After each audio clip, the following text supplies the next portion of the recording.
Hey guys, Ben from TSS. Thanks for joining me.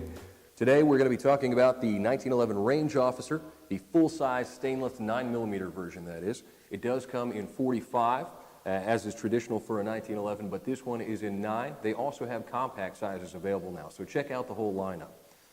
This one is really a pleasant gun to shoot. Any full-size 1911 being heavy, this one particularly weighing about 41 ounces, is going to be pleasant to shoot for most shooters, even in 45 auto. But a 9mm, it really shines.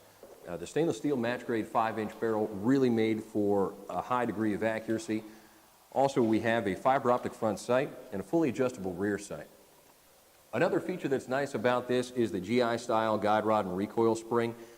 Makes it a little bit easier to take it down so you don't have to unscrew anything like some of the Springfields with full-length guide rods. They actually required an Allen key and you had to unthread it, which is just kind of a pain. If you need a bunch of tools, it's really inconvenient to disassemble something, so having a GI style guide rod makes it a little bit easier to take down, more like a traditional 1911.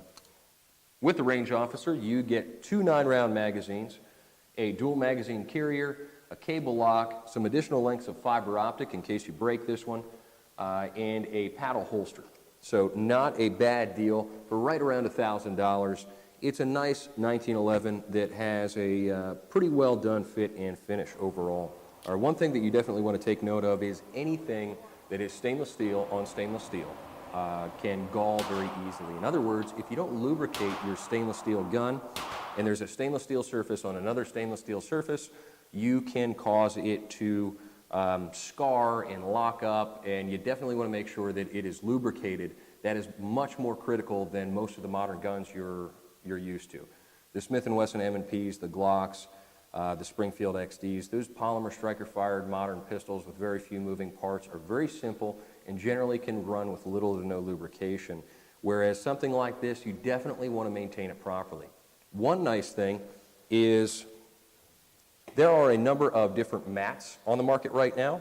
This one happens to be made by Tipton, but this is an easy way for somebody, particularly somebody starting, to keep track of their parts and familiarize themselves with all the small moving parts of their firearm. Now for the disassembly and cleaning, I don't think it's that bad, but the first few times you take it apart, it might be a little bit intimidating. The 1911 has over 50 parts. And it's a little bit more complex and involves a little bit more fitting than what a Glock or any of the other modern pistols that are just plug and play would.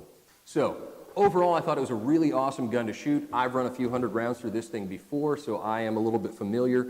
Love the gun. Honestly though, I probably would like a little bit of trigger work done because I'm picky.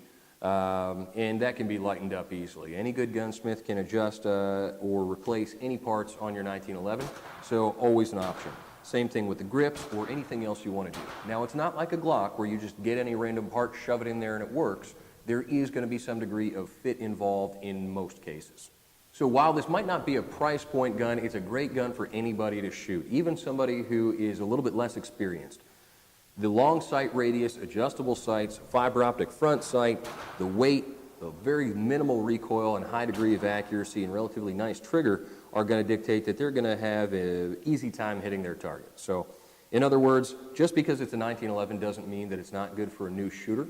I might not say it's good for everyday carry or anything like that, but it definitely is a great gun for the range, maybe even for around the house as long as it's cleaned, lubricated, and maintained properly. All right, again, this is Ben with TSS. Thanks for joining me today. We'll see you next time. Don't forget to like and subscribe.